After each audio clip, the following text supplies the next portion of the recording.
Razia yang berlangsung selama 1 jam ditemukan sejumlah barang terlarang seperti gergaji, gunting, pisau, dan cutter.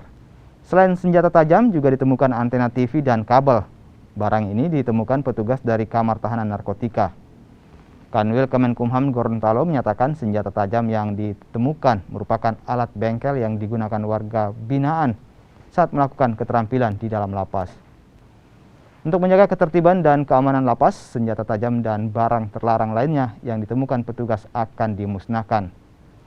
Selain razia, petugas juga melakukan tes urin kepada 30 warga binaan dan hasilnya dinyatakan negatif narkotika dan obat terlarang lainnya.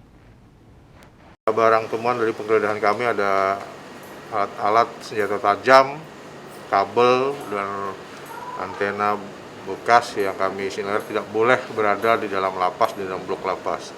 Barang-barang yang lain itu buatan mereka, mungkin ada sendok, senjata tajam itu dari sendok dan beberapa hal seperti cutter, gunting yang digunakan sebenarnya bawaan dari bengkel kerja. Tetap kita akan sita dan kita akan musnahkan.